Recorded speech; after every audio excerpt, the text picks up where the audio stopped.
Have you ever heard of a doll so terrifying that people who disrespect it feel compelled to write letters of apology? This is the story of Robert the Doll, one of the most haunted objects in the world. Our story begins in the early 1900s in Key West, Florida. A young boy named Robert Eugene Otto, or Gene for short, was given a handmade doll by a family servant. Gene loved the doll. He dressed it in his own clothes, gave it his own first name, Robert, and took it everywhere. He would even talk to the doll for hours in his room. His parents could often hear two distinct voices coming from Gene's bedroom. One was Gene's, but the other was different. Soon, the family noticed something strange. Gene would blame Robert for any mischief he caused. If a vase was broken or a room was messed up, Gene would always say, "Robert did it." At first, his parents thought it was just a child's imagination. But then, things got weird. They would hear giggling and the sound of little footsteps running around the house when no one was there. They'd find furniture overturned in rooms that were empty just moments before.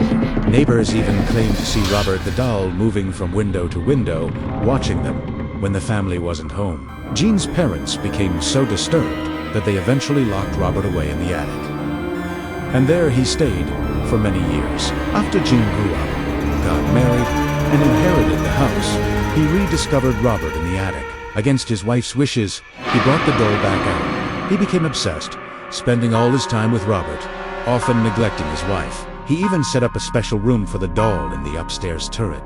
Local children would swear they saw the doll moving on its own, its expression changing from a blank stare to a sinister sneer. The strange occurrences in the house started all over again. After Gene Otto passed away in 1974, the house was sold to a new family. The little girl of the family found Robert in the attic and was initially excited to have a new toy. But that excitement quickly turned to terror. She claimed that Robert came alive at night, tormenting her, and even trying to attack her. She would wake up screaming, convinced the doll had been moving around the room. Her parents reported hearing strange noises and witnessing unsettling events, just like the Ottos had decades earlier. Eventually, Robert the doll was donated to the Fort East Martello Museum in Key West, where he sits today, encased in glass. But his story doesn't end there. He's displayed holding his little stuffed lion, and the rules are very clear. You must ask his permission before taking a photo or video. If you don't, or if you say anything disrespectful, you might just find yourself cursed with bad luck.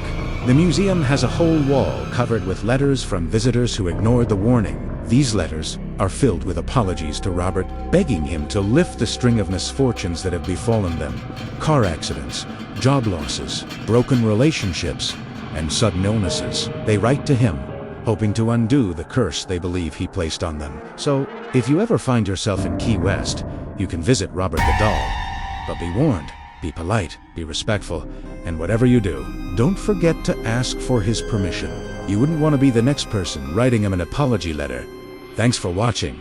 If you enjoyed this spooky story, don't forget to like, subscribe, and hit that notification bell for more mysteries.